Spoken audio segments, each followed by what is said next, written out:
কথায় আছে, ইচ্ছে থাকলে উপায় হয়। এ তো কদিন আগে বন্ধুরা মিলে আলোচনা করছিলাম কোথায় ঘুরতে যাওয়া যায়।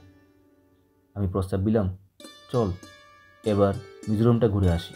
সেই প্রস্তাবে সবার সবুজ সংকেত পাওয়ার পর গুগল বাবাজির কল্যাণে মিজোরামে একটা অসাধারণ টুরিস্ট স্পট খুঁজে বের করে 7 দিনের মধ্যে প্রপার প্ল্যানিং করে ওইখানে গিয়ে ঘুরে চলে এলাম। আপনি যদি সত্যিকারই পাহাড়কে ভালোবাসেন তাহলে হাতে 3-4 দিন সময় নিয়ে আপনি একবার ঘুরে যান মিজোরাম। বিশ্বাস করুন, প্রাকৃতিক সৌন্দর্যে ভরা মিজোরাম আপনাকে নিরাশ করবে না। জার্নিটা শুরু হয়েছিল আগরতলা রেল স্টেশন থেকে। সন্ধ্যা 5:55 আগরতলা ধর্মনগর লোকাল ধরে আগের দিন রাত্রে আমরা পৌঁছে গিয়েছিলাম Dharmanagar. Hello, good morning guys. Good morning from Dhamanagar and welcome back to my channel Traveling Colors. আজ আমরা ধর্মনগর থেকে আমাদের জার্নিটা স্টার্ট করছি। এটা একটা স্পেশাল ট্রিপ। কাল রাত্রে আমরা আগরতলা থেকে ট্রেনে ধর্মনগর চলে এসেছিলাম। এই হোটেলের মধ্যে আমরা স্টে করেছি, নাইট স্টে করেছি। আজ সকালে আমরা জার্নিটা স্টার্ট করব ধর্মনগর থেকে। কাল রাতে আমরা ট্রেন জার্নি করে ধর্মনগর চলে এসেছিলাম। এই হোটেলে আমরা নাইট স্টে করেছি এবং আজকে ট্রিপটা একটু স্পেশাল। তার কারণ হচ্ছে আমাদের সে পার্শ্ববর্তী রাজ্য মিজোরাম, সেই মিজোরামকে আমরা এক্সপ্লোর করতে যাচ্ছি। মিজোরামে একটা মনোরম হিল স্টেশন, এটা প্রকৃতির উপর গড়ে উঠেছে, সেই হিল স্টেশনকে আমরা এক্সপ্লোর করব। এটার নাম হচ্ছে রেক। তো আশা করি ব্লগটা ভালো হবে, আপনারা দেখতে থাকুন, এনজয় করতে থাকুন, পুরোটা দেখবেন। আর ব্লগটা আশা করি ভালো হতে যাচ্ছে, ব্লগের সঙ্গে থাকুন, দেখতে থাকুন। তাহলে চলেন আপনাদেরকে মিজোরামটা ঘুরিয়ে নিয়ে আসি। অল সেট, আমাদের গ্রুপ রেডি হয়ে গেছে, গাড়িও রেডি। আমরা এখন যাব মিজোরামের উদ্দেশ্যে।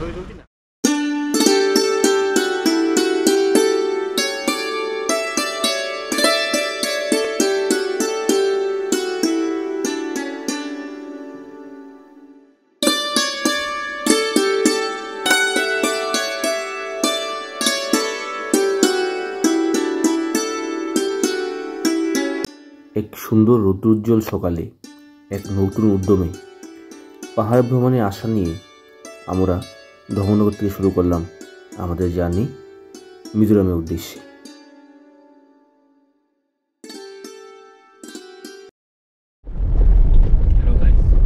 ঘড়িতে সময় 7:45। আমরা শুরু করলাম আমাদের জার্নি ধর্মনগর থেকে। গন্তব্য মিজোরামের একটা মনোরম হিল স্টেশন রেক। আশা করছি দিনটা ভালো হবে, জার্নিটা ভালো হবে। খুব সকাল থেকে জার্নিটা শুরু করলাম, বুঝতে বুঝতে অনেকটা সময় লাগবে, অনেকটা দূর। আমার সঙ্গে আছেন আজ আমাদের জার্নির গ্রুপ, একটা তোর এনথুজিয়াস্টিক পারসন, এবং সবার সঙ্গে আছে জয়দীপ, হ্যালো, বাবুল, শুভম। সবাই এক্সাইটেড? সবাই এক্সাইটেড? কেমন? একদম ঠিক আছে। আর আমাদের পাইলট দাদা, ঠিক আছে। আপনার সবাই দেখা হচ্ছে, সবাই দেখতে থাকুন ব্লগটা শেষ অবধি।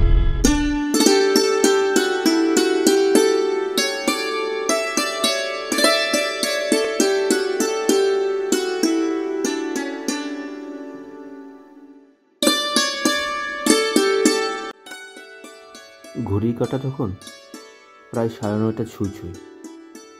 আমাদের গাড়ি পৌঁছে গেল দামছড়া বাজার, যেটা ত্রিপুরা এবং পার্শ্ববর্তী রাজ্য মিজোরামের বর্ডার। এটা হচ্ছে লঙ্গাই নদী, যার একদিকে ত্রিপুরার দামছড়া আর অন্যদিকে মিজোরামের কানমুন। এটা সেই লঙ্গাই রিভার, সেই লঙ্গাই রিভারের ব্রিজ, যেটা ত্রিপুরাকে মিজোরাম থেকে পৃথক করেছে। এই সেই ব্রিজ ত্রিপুরা মিজোরামে, বেসিক্যালি ত্রিপুরা মিজোরামের বর্ডার, এবং এই ব্রিজটাই ত্রিপুরা বা মিজোরামকে পৃথক করেছে। এটা বাম দিকে ত্রিপুরা, ডান দিকে মিজোরাম।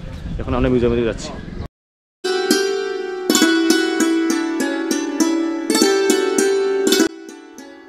দুই প্রতিবেশী রাজ্যের মানুষের ব্যবসা বাণিজ্যের জন্য এই রাস্তাতেই মূলত বেশি ব্যবহার হয়ে থাকে।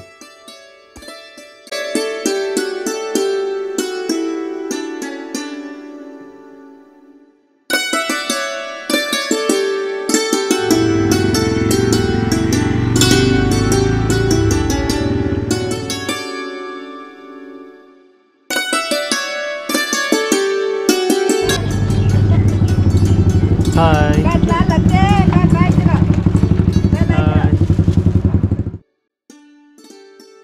লঙ্গাই নদী সেই ব্রিজ ক্রস করে আমরা ফাইনালি এন্টার করলাম মিজোরাম।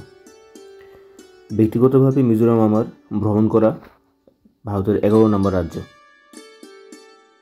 মিজোরাম নামের উৎপত্তি ইতিহাস ঘাটলে লক্ষ্য করা যায় মি কথার অর্থ হচ্ছে পিপল বা লুক, জো কথার অর্থ হচ্ছে হিল বা পাহাড়, আর রাম কথার অর্থ হচ্ছে ল্যান্ড বা ভূমি। তো এক কথায় মিজোরাম কথার অর্থ হচ্ছে land of hilly peoples. Mizoram enter করার পর আপনার যে জিনিসটা প্রথম দরকার পড়বে সেটা হচ্ছে আইএলপি বা ইনার লাইন পারমিট। আইএলপি করার জন্য যেটা আপনার প্রথম প্রয়োজনীয় সেটা হচ্ছে যে কোনো একটা অরিজিনাল ফটো আইডেন্টিটি প্রুফ, আর সঙ্গে একটা রিসেন্ট পাসপোর্ট সাইজ ছবি। ফটো অবশ্যই সঙ্গে ক্যারি করবেন, কারণ কাছাকাছি কোনো ফটোর দোকান নেই। আর আপনি চাইলে সেটা অনলাইনে অ্যাপ্লাই করতে পারেন। আমরা অফলাইনে করেছিলাম। লোকাল পিএস কানমুন পুলিশ স্টেশন থেকে আমরা একটা প্রেসক্রাইব ফর্ম ফিল আপ করে ওই আইএলপি বের করেছিলাম। আমাদের থেকে চার্জ নেওয়া হয়েছিল 350 টাকা জন প্রতি। আর টোটাল 7 দিনের আইএলপি দেওয়া হয়েছিল। এই আইএলপিতে মিজোরাম ভ্রমণ সম্পন্ন করা অবধি আপনার সঙ্গে রাখবেন, অবশ্যই যত্ন করে রাখবেন, কারণ রাস্তায় মিজোরাম পুলিশ এটা চেক করতে পারে। সব কিছু ফর্মালিটি শেষ হওয়ার পর কিছু দূর অতিক্রম হওয়ার পরে মিজোরামের সবুজ পাহাড়ের সঙ্গে আমাদের প্রথম সাক্ষাৎ ঘটল। কিছু লোকের লোক থেকে জানতে পেলাম এটা নাকি জম্পুই পাহাড়ের রেঞ্জ। আমরা জম্পুই গেলে ওদিক থেকে যেমন মিজোরামের উঁচু উঁচু পাহাড়গুলো দেখতে পাই, তেমনিভাবে মিজোরাম থেকেও আমরা জম্পুইয়ের সেই অপরূপ ভিউ দেখতে পাচ্ছি। জম্পুই পাহাড়ের তথা ত্রিপুরার সর্বোচ্চ শৃঙ্গ বেটলিং শিপকেও আমরা মিজোরামে এই সাইড থেকে ক্লিয়ারলি দেখতে পাচ্ছিলাম।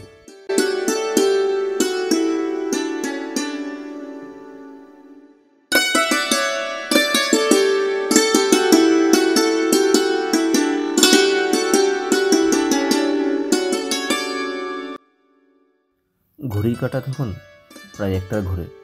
চা কেক বিস্কুট খেয়ে সকাল 7:30টায় বের হওয়ার পর যখন ক্লান্তি আর খিদে আমাদের ভ্রমণ সঙ্গী হয়ে গেছিল, তখন খুঁজতে খুঁজতে একটা খাবারের দোকানে হদিশ পেলাম। লাঞ্চ হিসাবে 50 টাকা দিয়ে এগ চাউমিন খেলাম।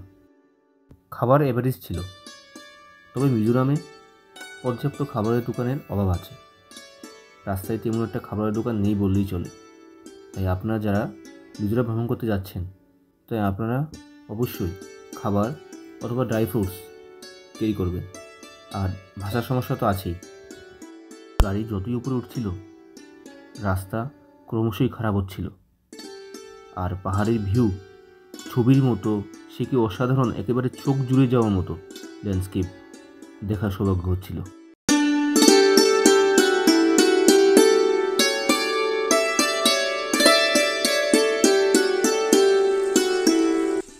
পাহাড় থেকে পাথর চুইয়ে বেরিয়ে আসা ঝর্ণার পরিষ্কার ঠান্ডা জলে মুখ হাত ধুয়ে এই দুপুরের গরমে ক্লান্তি যেন অনেকটা দূর হয়ে যাচ্ছিল।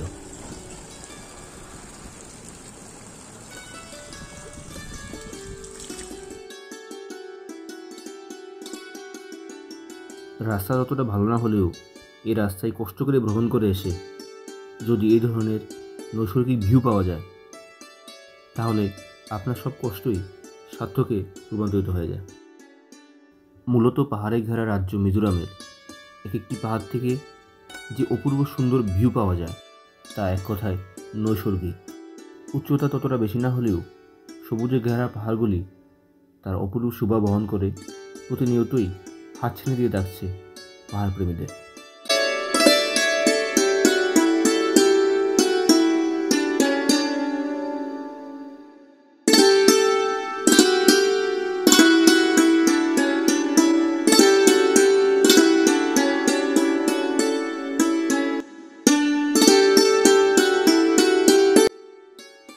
তবে মিজোরাম পুরোটাই পাহাড়ি এলাকা হওয়াতে এই বর্ষার সময় ওখানে অনেকটা ল্যান্ডস্লাইড হওয়ার অনেকটা চান্স থাকে।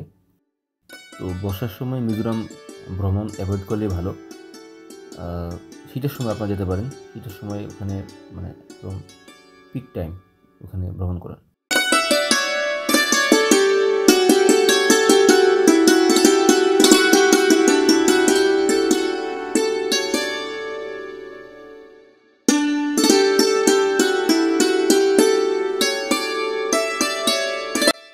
বিকাল গড়িয়ে সূর্য যখন পশ্চিমে অস্তাচলে আমরা পৌঁছলাম আমাদের মূল গন্তব্য রেক, যা সমুদ্রপৃষ্ঠ থেকে ৩,৯১৪ ফুট উঁচুতে অবস্থিত, যা আইজল থেকে মাত্র 30 কিলোমিটার দূরে।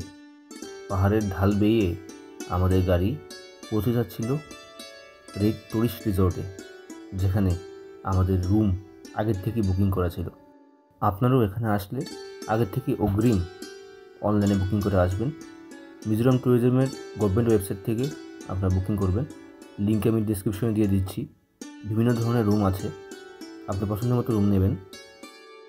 আমরা দুটো কোটেজ রুম ভাড়া করেছিলাম, যার দাম ১,০০০ টাকা প্রতি রুম, ম্যাক্সিমাম 2 জনের জন্য।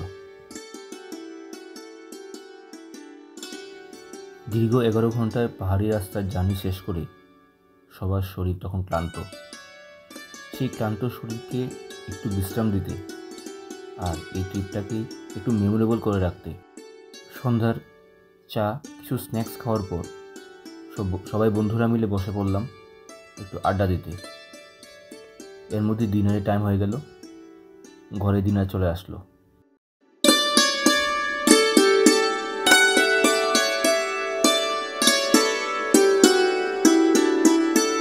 খাবারের কোয়ালিটি একটু অ্যাভারেজ হলেও খাবার কিন্তু খুব এক্সপেন্সিভ ছিল। যদিও আর কোনো অপশন ছিল না, কারণ কাছে দাঁড়িয়ে কোনো খাওয়ার ব্যবস্থা নেই, আপনাকে ওখানেই খেতে হবে।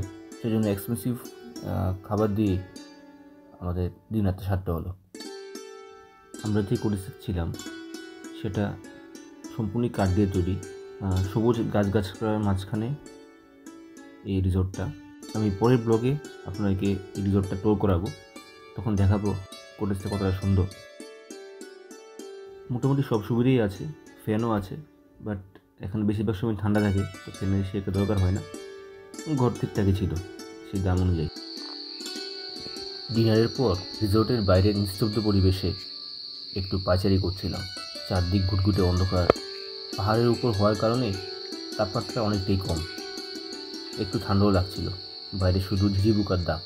প্রচণ্ড ক্লান্তিতে দুই চোখের পাতা ক্রমশই এক হয়ে আসছিল। মিজোরাম ভ্রমণের প্রথম দিন সকাল 7:30 থেকে বেরিয়ে সন্ধ্যা 4:30 অবধি 203 কিলোমিটার পথ অতিক্রম করলাম। তো পাহাড়ি রাস্তা, এই জন্য ভীষণ টায়ার্ড, এনার্জি প্রায় নিঃশেষ। পাহাড়ি রাস্তার জার্নিটা একটু সবসময় হেক্টিক থাকে, কিন্তু এত সুন্দর পরিমাণ ভিউ পাওয়া যায় যে মানে সেই কষ্টটা সার্থক হয়ে যায়। আমরা এখন যেখানে আছি সেটার নাম হচ্ছে রেক। এটা মিজোরামের একটা ফেমাস হিল স্টেশন। যদিও এটা এখন আনএক্সপ্লোর্ড, মানুষ এখানে খুব কম আসে, টুরিস্ট খুব কম আসে। তো আমরা এলাম, এটা এনজয় করলাম।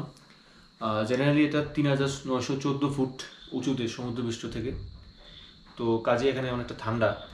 যেখানে আমরা আগরতলাতে এখন মারাত্মক গরম, এখানে টেম্পারেচার মাত্র 17 ডিগ্রি সেন্টিগ্রেড। তো এখন মোটামুটি একটু ঠান্ডা লাগছে।